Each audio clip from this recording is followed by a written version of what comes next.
ಇಲಾಖೆ ಅಧಿಕಾರಿಗಳಿಂದ ಮತ್ತೊಂದು ಆಪರೇಷನ್. ಹಾಲನ್ನ ಬಳಸದೆ ತಯಾರಿಸುವ ಕೃತಕ ಪನೀರ್ ಬ್ಯಾನ್ ಆಗಿದೆ. ಹೋಟೆಲ್ ರೆಸ್ಟೋರೆಂಟ್ಗಳಲ್ಲಿ ಕೃತಕ ಪನೀರ್ ಬಳಕೆಗೆ ನಿಷೇಧ ಹೇರಲಾಗಿದೆ. ರಾಸಾಯನಿಕ ಬಳಸಿ ಪನೀರ್ ಮಾಡಿದ್ರೆ ಹುಷಾರ್. 1 ವರ್ಷ ಕೃತಕ ಪನೀರ್ ನಿಷೇಧಿಸಿ ಅಧಿಕೃತ ಆದೇಶ ಹೊರಡಿಸಲಾಗಿದೆ. ಗ್ರಾಹಕರಿಗೆ ಸಿಂಥೆಟಿಕ್ ಪನೀರ್ ನೀಡ್ತಾ ಇರುವಂತಹ ಆರೋಪ ಇತ್ತು. ಆಹಾರ ಸುರಕ್ಷತೆ ಮತ್ತು ಗುಣಮಟ್ಟ ಇಲಾಖೆಯಿಂದ ಕೃತಕ ಪನೀರ್ ಬ್ಯಾನ್ ಆಗಿದೆ. ಕೃತಕ ಪನೀರ್ ಮಾರಾಟ ಮಾಡೋರ ವಿರುದ್ಧ ಕಠಿಣ ಕ್ರಮ ಆಗತ್ತೆ. ಮಹಾರಾಷ್ಟ್ರ ನಂತರ ಕರ್ನಾಟಕದಲ್ಲೂ ಕೃತಕ ಪನೀರ್ ಬ್ಯಾನ್ ಆಗಿದೆ. ರಾಸಾಯನಿಕ ಬಳಸಿ ಪನೀರ್ ಮಾಡಿದ್ರೆ ಹುಷಾರ್, ಅಂತವರ ವಿರುದ್ಧ ಕಠಿಣ ಕ್ರಮ ಆಗತ್ತೆ ಅನ್ನೋ ಎಚ್ಚರಿಕೆಯನ್ನ ಕೊಡಲಾಗಿದೆ. ಛತ್ತೀಸ್ಗಢ, ಮಹಾರಾಷ್ಟ್ರ ನಂತರ ಈಗ ಕರ್ನಾಟಕದಲ್ಲೂ ಕೃತಕ ಪನೀರ್ ಬ್ಯಾನ್ ಆಗಿದೆ. ರಾಜ್ಯ ಸರ್ಕಾರ ಆದೇಶವನ್ನ ಹೊರಡಿಸಿದೆ.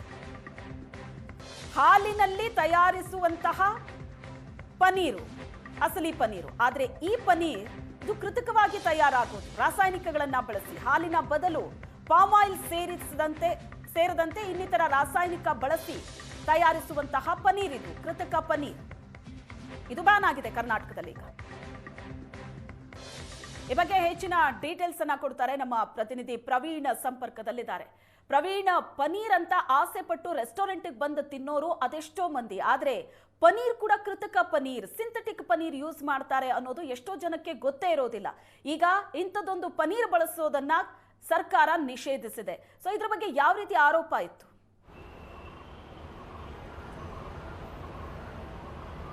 ಹೌದು ಶ್ವೇತಾ, ಏನಂದರೆ ಈಗ ಛತ್ತೀಸ್ಗಢ, ಮಹಾರಾಷ್ಟ್ರ ಬಳಿಕ ಇದೀಗ ಕರ್ನಾಟಕದಲ್ಲೂ ಕೃತಕ ಪನ್ನೀರನ್ನು ಬ್ಯಾನ್ ಮಾಡಲಾಗಿರುವಂಥದ್ದು. 1 ವರ್ಷದ ಅವಧಿಗೆ ಇದನ್ನು ಬ್ಯಾನ್ ಮಾಡಲಾಗಿದೆ. ತಯಾರಿಕೆ, ಸಂಗ್ರಹಣೆ ಮತ್ತು ವಿತರಣೆಯನ್ನು ಸಂಪೂರ್ಣವಾಗಿ ಬ್ಯಾನ್ ಮಾಡಿರುವಂಥದ್ದು. ಇನ್ನೊಂದು ಕಡೆ ಏನು ಈ ಫಿಟ್ನೆಸ್ ಪ್ರಿಯರು ಮತ್ತು ಏನು ವೆಜ್ ಪ್ರಿಯರೇನಿದ್ದಾರೆ ಹೆಚ್ಚಾಗಿ ಈ ಪನ್ನೀರನ್ನು ಬಳಸ್ತಾ ಇದ್ರು, ಪನ್ನೀರನ್ನು ಸೇವಿಸ್ತಾ ಇದ್ರು. ಆದರೆ ಎಲ್ಲೋ ಒಂದು ಕಡೆ ಈ ಪನ್ನೀರ್ ಕೂಡ ನಕಲಿ ಅನ್ನುವಂಥ ಒಂದಿಷ್ಟು ಆರೋಪಗಳು, ದೂರುಗಳು FSSI ಮತ್ತು ಆರೋಗ್ಯ ಇಲಾಖೆ ಬಂದಿತ್ತು. ಆ ಆರೋಗ್ಯ ಇಲಾಖೆ ಬಂದ ದೂರಿನ ಪ್ರಕಾರ ಕೆಲವೊಂದಿಷ್ಟು ಮಾದರಿಗಳನ್ನು ಸಂಗ್ರಹಿಸಿದ್ರು.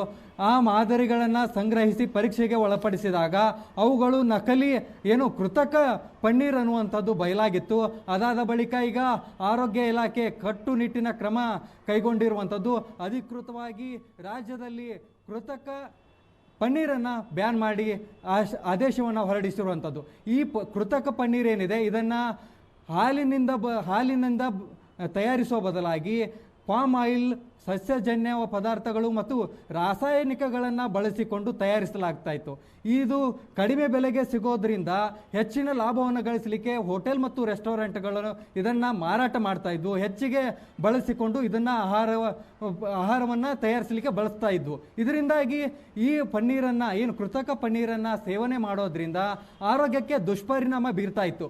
ಈಗ ಕಿಡ್ನಿ ಮತ್ತು ಲಿವರ್ ಸಮಸ್ಯೆ ಉಂಟಾಗೋದಿರಲಿ, ಮತ್ತು ಇದನ್ನು ಜಾಸ್ತಿ ಬಳಸೋದ್ರಿಂದ ಕ್ಯಾನ್ಸರ್ನಂತಹ ಮಾರಕ ಕಾಯಿಲೆಗಳು ಕೂಡ ಉಂಟಾಗ್ತಾ ಇತ್ತು. ಇದರಿಂದಾಗಿ ಎಚ್ಚೆತ್ತುಕೊಂಡಿರುವಂಥ ಆರೋಗ್ಯ ಇಲಾಖೆ ಏನಿದೆ ಇದೀಗ ಕೃತಕ ಪನ್ನೀರನ್ನು ಬ್ಯಾನ್ ಮಾಡಿ ಆದೇಶವನ್ನು ಹೊರಡಿಸಿರುವಂಥದ್ದು. ಈಗ ಈ ಕೃತಕ ಪನ್ನೀರನ್ನು ಏನಾದರೂ ಮಾರಾಟ ಮಾಡಿದ್ರೆ ಕಠಿಣ ಕ್ರಮ ಕೈಗೊಳ್ಳೋದಾಗಿ ಆರೋಗ್ಯ ಇಲಾಖೆ ಒಂದು ಆದೇಶವನ್ನು ಹೊರಡಿಸಿರುವಂಥದ್ದು. ಈಗಾಗಲೇ ಮಹಾರಾಷ್ಟ್ರದಲ್ಲಿ ಏನು ಈ ಆದೇಶವನ್ನು ಹೊರಡಿಸಿದೆ, ಅಲ್ಲಿ ಏನಾದರೂ ಈ ಕೃತಕ ಪನ್ನೀರನ್ನು ಮಾರಾಟ ಮಾಡಿದರೆ 1 ವರ್ಷ ಜೈಲು ಶಿಕ್ಷೆ ಮತ್ತು ಪ್ರವೀಣ್, ನಾನು ನಿಮ್ಮನ್ನ ಮತ್ತೆ ಮಾತಾಡಿಸ್ತೀನಿ. ಈಗ ಆಹಾರ ತಜ್ಞ ಆಗಿರುವಂತ ಡಾಕ್ಟರ್ ಪ್ರೇಮಾ ಅವರು ನಮ್ಮ ಜೊತೆ ಸಂಪರ್ಕದಲ್ಲಿದ್ದಾರೆ. ಡಾಕ್ಟರ್ ನಮಸ್ತೆ. ನಮಸ್ಕಾರ. ನಮಸ್ಕಾರ. ಪನೀರ್ ಅಂತ ಅಂದ್ರೆ ಮಕ್ಕಳಿಗೂ ತಿನ್ನಿಸ್ತಾರೆ, ದೊಡ್ಡವರು ತಿಂತಾರೆ.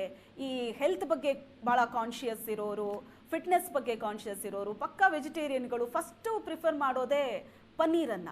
ಬಟ್ ಈಗ ಆ ಪನೀರೇ ವಿಷ ಆಗ್ತಿದ್ಯಾ ಅಂತ, ಈ ಕೃತಕ ಪನೀರ್ ಅದರ ಸೇವನೆಯಿಂದ ಏನು ಸೈಡ್ ಎಫೆಕ್ಟ್, ಏನು ಎಫೆಕ್ಟ್ ಆಗುತ್ತಿದ್ದು? ಅಲ್ಲ, ಎಲ್ಲವನ್ನೂ ಫೇಕ್ ಮಾಡಿ ಆಯ್ತು. ಇದು ಆಹಾರಗಳನ್ನ ಫೇಕ್ ಮಾಡೋದು ತುಂಬಾ ಜಾಸ್ತಿ ಆಗ್ತಾ ಇದೆ. ಅದ್ರೊಳಗೆ ಈ ಹಾಲಿನ ಪದಾರ್ಥಗಳನ್ನ ಫೇಕ್ ಮಾಡೋದು ಬಹಳ ಜಾಸ್ತಿ ಆಗ್ತಾ ಇದೆ. ತುಪ್ಪದಿಂದ ಹಿಡಿದು ತುಪ್ಪಕ್ಕೆ ಒಂದು ವಾಸನೆ ಸೇರಿಸ್ತಾರೆ, ತುಪ್ಪ ಅಂತಾರೆ.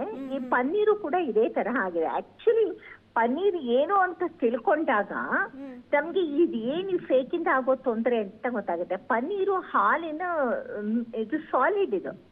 ಈಗ ನೀವು ಒಂದು ಕಲ್ಲಂಗಡಿ ಹಣ್ಣು ತಗೊಂಡ್ರೆ ಇಷ್ಟು ದಪ್ಪದ ಭಾರತ ಕಲ್ಲಂಗಡಿ ಹಣ್ಣಲ್ಲಿ 1% 2% ನೀರಿದ್ರೆ ನೀರಾಗಿರೋ ಹಾಲಲ್ಲಿ 13% ಸಾಲಿಡ್ಸ್ ಇದೆ.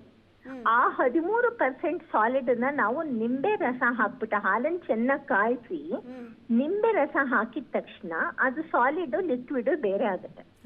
ಈ ಸಾಲಿಡ್ ಅಲ್ಲಿ ಕೇಸಿನ್ ಇರುತ್ತೆ, ವೇ ಪ್ರೋಟೀನ್ ಇರುತ್ತೆ. ಇದು ನಮ್ಮ ಆರೋಗ್ಯಕ್ಕೆ ಬೇಕಾಗಿರೋದು. ಅದಕ್ಕಾಗಿ ನಾವು ಇದನ್ನ ತಗೊಳ್ಳೋದು ಪನ್ನೀರನ್ನ. ಅದು ಬಿಳಿ ಬಣ್ಣದ ಒಂದು ಚೌಕಾಕಾರದ ಬಿಲ್ಲೆಗಾಗಿ ತಗೋತಿಲ್ಲ. ವೇ ಪ್ರೋಟೀನು, ಕೇಸಿನ್ ಪ್ರೋಟೀನು, ಎಲ್ಲ ಮ್ಯಾಕ್ರೋನ್ಯೂಟ್ರಿಯೆಂಟ್ಸ್ ಇರುತ್ತೆ ಅದ್ರೊಳಗೆ. ವೈಟಮಿನ್ಸ್ ಇರುತ್ತೆ, ಮಿನರಲ್ಸ್ ಇರುತ್ತೆ, ಮೈಕ್ರೋನ್ಯೂಟ್ರಿಯೆಂಟ್ಸ್ ಹೊರಟೋಗಿರುತ್ತೆ. ಬಿಡಿ ಮಿನರಲ್ಸ್ ಇರುತ್ತೆ, ಪ್ರೋಟೀನು, ಫ್ಯಾಟು, ಕಾರ್ಬೋಹೈಡ್ರೇಟು ಇಷ್ಟು ಸಾಲಿಡ್ ಆಗಿರುತ್ತೆ. ಇದು ಒಂದು ಸಣ್ಣ ಪೀಸ್ ತಿನ್ನಾಗ್ಲೂ ಕೂಡ ಕಾನ್ಸಂಟ್ರೇಟೆಡ್ ಆಗಿರುತ್ತಲ್ಲ ಪ್ರೋಟೀನು, ಅದು ಸಿಕ್ಕಿ ಗ್ರೋತ್ಗೆ, ಸ್ಪೆಷಲಿ ಮಸ್ಕ್ಯುಲರ್ ಗ್ರೋತ್ಗೆ ಸಹಾಯ ಆಗುತ್ತೆ. ಇದು ಪನ್ನೀರ್ನ ಉದ್ದೇಶ. ಈ ಉದ್ದೇಶನೇ ಇಲ್ಲದೆ ಇದ್ರೊಳಗೇನೋ ಮೈದಾ ಹಿಟ್ಟು ಹಾಕು, ಇನ್ನೇನೋ ಒಂದು ಬಣ್ಣ ಹಾಕು, ಇನ್ನೇನೋ ಹಾಕ್ದಾಗ ನಮ್ಗೆ ಉದ್ದೇಶ ಏನು? ಪ್ರೋಟೀನ್ಗೋಸ್ಕರ, ಡೆವಲಪ್ಮೆಂಟ್ಗೋಸ್ಕರ ತಗೊಳ್ಳೋದು. ಆ ವೆರಿ ಪರ್ಪಸ್ ಡಿಫೀಟ್ ಆಗ್ಬಿಟ್ಟು ಒಂದೇ ಅಲ್ಲ, ಇದರಿಂದ ಕಾಯಿಲೆಗಳು ಬರುತ್ತೆ. ಏನು ಫಸ್ಟ್ ಎತ್ಕೊತ ಗೊತ್ತಿರೋ ವಿಷಯನೇ ಇದು. ಮೈದಾಯಿಂದ ನಮಗೆ ಯಾವುದೇ ತರದ ಆರೋಗ್ಯನೂ ಇಲ್ಲ. ಆ ಮೈದಾ ಹಿಟ್ಟು ಅದಕ್ಕೆ ಇನ್ಯಾವುದೋ ಕೆಟ್ಟದೊಂದು ಆಯಿಲ್ ಹಾಕ್ತಾರೆ. ಇದು ಎರಡು ಹಾಕ್ಬಿಟ್ಟು ಅದಕ್ಕೆ ಒಂದಷ್ಟು ಪರಿಮಳವನ್ನು ಕೂಡ ಸೇರಿಸಬಹುದು. ಆಕ್ಚುಲಿ ನೀವು ಒರಿಜಿನಲ್ ಪನ್ನೀರ್ ತಿಂದ್ರೆ ಒಂಥರ ಮೈಲ್ಡ್ ಸ್ವೀಟ್ ಆಗಿರುತ್ತೆ. ನಮ್ಗೆ ಏನಾಗೋಗಿದೆ ಅದು ಏನು ಅಂತಾನೆ ಗೊತ್ತೇ ಆಗದೆ ಇರೋ ಹಾಗೆ ಒಂದಷ್ಟು ಮಸಾಲೆ ಹಾಕಿ ಕೊಟ್ಬಿಟ್ರೆ ಸಾಕು ಅವರಿಗೆ. ಒಂದು ವೈಟ್ ಕಲರ್ ಬಿಲ್ಲೆ ತರ ಪನ್ನೀರ್ ತರ ಕಾಣಿಸಿದ್ರೆ ಸಾಕು ಅಷ್ಟೇ. ಇದರಿಂದ ಏನಾಗ್ತಾ ಇದೆ, ತುಂಬಾ ತೊಂದರೆ ಆಗ್ತಾ ಇರೋದ್ರಿಂದ ಡಯಾಬಿಟಿಸ್ ತುಂಬಾ ಬರ್ತಾ ಇದೆ. ಡಯಾಬಿಟಿಸ್ ಎಸ್ಕಲೇಟ್ ಆಗೋದಕ್ಕೆ ಈ ತರಹದ ಫೇಕ್ ಆಹಾರಗಳು ಒಂದು ದೊಡ್ಡ ಕಾರಣ. ವೆಜಿಟೇರಿಯನ್ಸ್ಗೆ ಇರೋ ಫಸ್ಟ್ ಆಪ್ಷನ್ ಅಂದ್ರೆ ಅದು ಪನ್ನೀರು ವೆಜಿಟೇರಿಯನ್ಸ್ಗೆ. ಹಾಗಾಗಿ ರೆಸ್ಟೋರೆಂಟ್ ಹೋದ್ರೆ ಸಾಕು ಬರೀ ಪನ್ನೀರೇ ಆರ್ಡರ್ ಮಾಡ್ತಾರೆ. ಬಟ್ ಇನ್ ಮುಂದೆ ಪನ್ನೀರ್ ತಿನ್ನೋವಾಗ ಯೋಚನೆ ಮಾಡಬೇಕು. ಫೇಕ್ ಪನ್ನೀರು ತುಂಬಾ ಲಾಭ ಕೊಡ್ತಾ ಇದೆ ಅವ್ರಿಗೆ.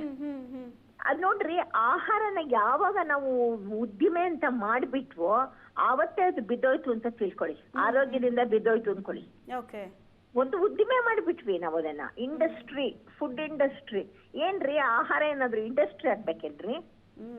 ಒಂದ್ ಕಡೆ ಗೋಮಾಳ ಮುಗಿಸ್ಬಿಟ್ವಿ, ಇನ್ನೊಂದ್ ಕಡೆ ಗೋ ಸಂಪತ್ತನ್ನು ಹಾಳು ಮಾಡ್ಬಿಟ್ವಿ.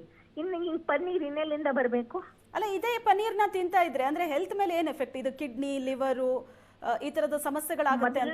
ಡಯಾಬಿಟಿಸ್ ತುಂಬಾ ಬರುತ್ತೆ ಈ ತರ. ಅವ್ರು ಕೊಡ್ತಾ ಇದಾರಲ್ಲ ಈ ಪನ್ನೀರು, ಇದ್ರೊಳಗೆ ಮೈದಾ ಹಿಟ್ಟು ಇರುತ್ತೆ, ಕೆಟ್ಟ ಆಯಿಲ್ ಇದೆ. ಸೊ ಕೆಟ್ಟ ಆಯಿಲ್ ಏನ್ ಮಾಡ್ತಾ ಇದೆ, LDL ನ ಜಾಸ್ತಿ ಮಾಡುತ್ತೆ ದೇಹದಲ್ಲಿ. ಸೊ ಹೃದ್ರೋಗಕ್ಕೆ ಅದೊಂದ್ ದಾರಿ, ಆಮೇಲೆ ಡಯಾಬಿಟಿಸ್ಗೆ ದಾರಿ. ಸೊ ಇದೆರಡು ಮೇಜರ್ ನಾನ್ ಕಮ್ಯುನಿಕಬಲ್ ಡಿಸೀಸಸ್ ಇದರಿಂದ ಬರ್ತಾ ಇದೆ.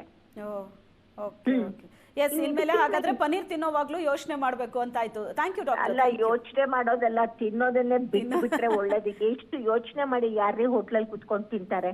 ಫಸ್ಟ್ ನಮ್ಗೆ ಒಂದು ನಾವು ಮನ್ಸನ್ ಗಟ್ಟಿ ಮಾಡ್ಕೋಬೇಕು. ಹೊರಗಡೆ ತಿನ್ಬಾರ್ದು, ಅದ್ರಲ್ಲೂ ಈ ಪನ್ನೀರನ್ ತಿನ್ಬಾರ್ದು. ನಾನ್ ನಿಜವಾಗ್ಲೂ ಹೇಳ್ತಾ ಇಲ್ಲ, ನಾನು ಪ್ರಾಮಾಣಿಕವಾಗಿ ಹೇಳ್ತೀನಿ. ನಾನು ಆಚೆ ಹೋದ್ರೆ 20-30 ವರ್ಷದಿಂದ ನಾನು ಪನ್ನೀರ್ದೇನು ತಗೊಳಲ್ಲ.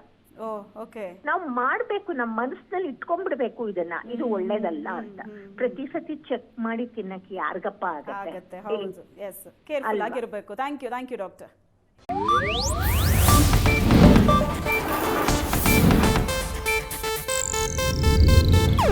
ಇದು ಏಷ್ಯಾನೆಟ್ ನ್ಯೂಸ್ ನೆಟ್ವರ್ಕ್ ಪ್ರಸ್ತುತಿ.